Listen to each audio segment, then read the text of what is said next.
আসসালামু আলাইকুম। আজকে অসাধারণ একটি বাথরুমের ভিডিও নিয়ে আপনাদের সামনে আমি হাজির হলাম। বিশেষ করে মধ্যবিত্ত পরিবার এবং গরিব মানুষের জন্য আজকের ভিডিওটি বিশেষ করে গুরুত্বপূর্ণ। যে অসাধারণ একটি বাথরুমের নিচে সেফটি ট্যাঙ্ক, বাথরুমের নিচে পানির ট্যাঙ্ক, বাথরুমের নিচে সব কিছু, উপরে শুধু গোসলখানা আর টয়লেট সব কিছু থাকবে। আর আপনারা ব্যবহার করবেন, আর সব কিছু বাথরুমের নিচে যে জমা হবে, পানি ট্যাঙ্কিতে জমা হবে, মল যা জমা হবে। বাইরে আপনাদের সেফটি ট্যাঙ্ক থাকবে না, বাইরে আপনার পানির ট্যাঙ্ক থাকবে না। বিশেষ করে যাদের জায়গা কম, মানে কম জায়গার মধ্যে যারা বসবাস করেন, যাদের খুবই জায়গার অভাব, তাদের জন্য বিশেষ করে ভিডিওটি গুরুত্বপূর্ণ। আপনারা দেখতেছেন এই যে একটা বাথরুম আমরা এখানে ঘর তুলছি অলরেডি। আর সেফটি ট্যাঙ্কগুলো কীভাবে এখানে আমরা তৈরি করছি এবং কীভাবে ফিটিংসটা করব, কিভাবে করা হবে, কিভাবে কাজটি করা যায়, সম্পূর্ণ আজকের ভিডিওতে আপনাদেরকে আমরা পার্ট টু বাই বুঝিয়ে দেখাবো এবং কাজটি দেখাবো। চলুন শুরু করা যাক। আজকের ভিডিওটি কেউ মিস করবেন না দয়া করে। আজকের ভিডিওটি সবারই খুব গুরুত্বপূর্ণ একটি ভিডিও। তো এখানে দেখতেছেন এইটা আমাদের বাথরুমের নিচে কিন্তু আমরা এখানে সেফটি ট্যাঙ্কের 3টা রিং দিয়ে ট্যাঙ্ক তৈরি করে নিয়েছি।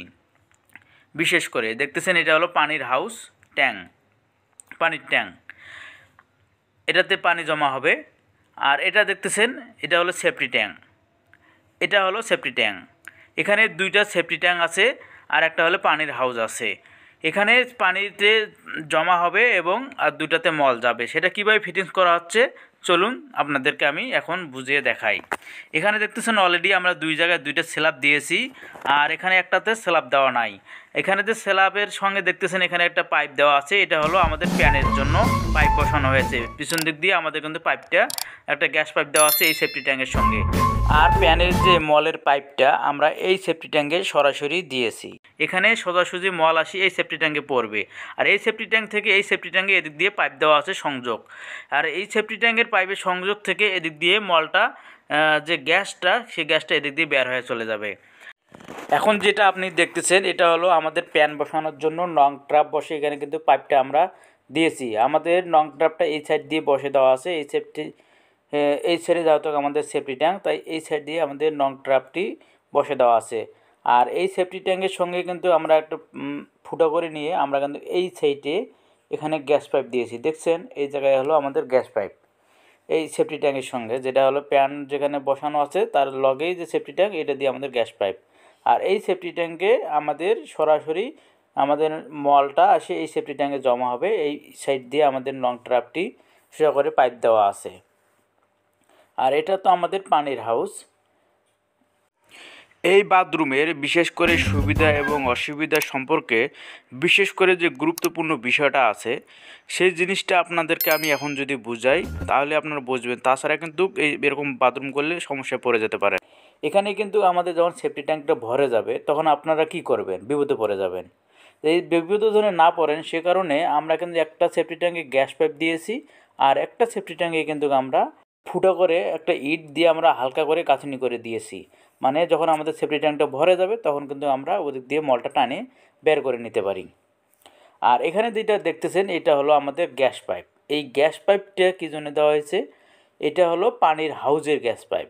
দেখা যায় আমাদের পানি জমে জমে পানির গ্যাস হয়ে যাবে, তখন কি করবেন, এই গ্যাসটা তো বের হওয়ার রাস্তা দিতে হবে, এটা গ্যাস পাইপ।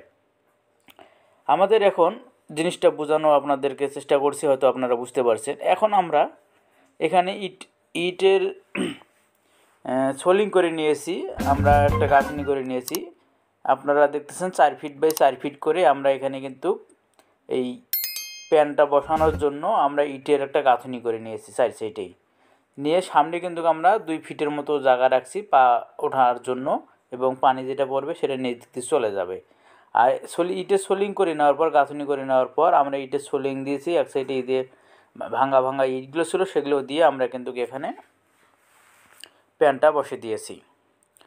এখন আমরা এখানে কিন্তু আমরা ডাইরেক্ট ঢালাই দিতেছি না ইটের সোলিংয়ের ওপর, যাতে আমরা ইটের সোলিং দিয়েছি, এখানে আমাদের সিসি ঢালাইয়ের কোনো প্রয়োজন নাই। যদি ইটের সোলিং আমরা না দিতাম সেক্ষেত্রে কিন্তু এখানে আমরা সিসি ঢালাই দিতাম। তা বিভিন্নজন বিভিন্ন রকম করে কাজ করে, তা যার যেভাবে সুবিধা হয়।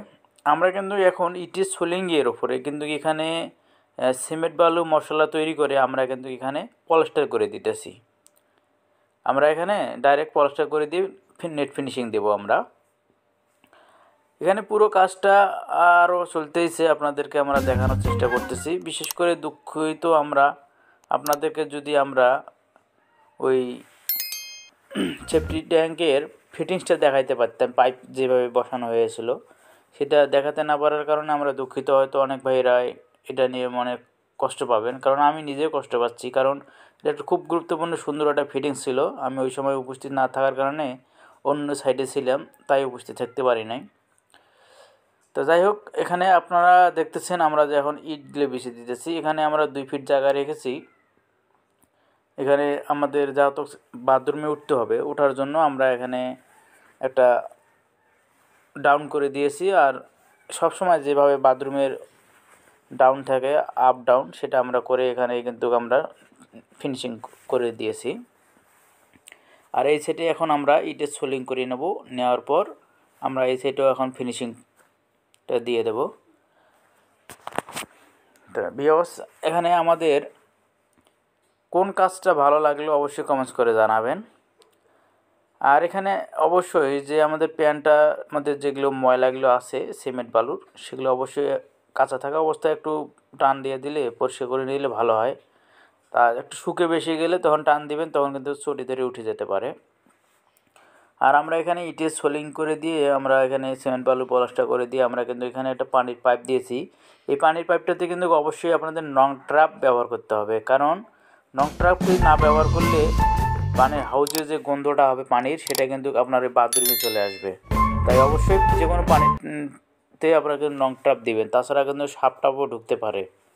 তো এখানে অলরেডি আমাদের বাথরুমটা খুব সুন্দরভাবে করা হয়েছে। আপনাদের কেমন মনে হচ্ছে আমি জানি না, আশা করা যায় আমার কাছে খুব ভালো লাগতেছে, কারণ এটা একটা গরিব মানুষের জন্য এটা একটা বাথরুম।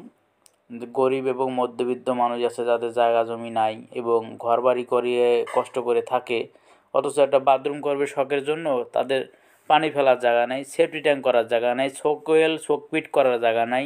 তাদের জন্য এই ভিডিওটা আজকে খুবই গুরুত্বপূর্ণ ছিল। যদি যারা দেখছেন, যাদের এই ধরনের বাথরুম করে নিতে চান, আমি আপনাদেরকে হয়তো বলে বুঝাইছি, আপনারা অবশ্যই বুঝতে পারছেন, কাজটা না দেখাইলেও অবশ্যই আপনারা এই ধরনের বাথরুম করে নিতে পারেন। বাথরুমের নিচে সেফটি ট্যাঙ্ক, পানির ট্যাঙ্ক।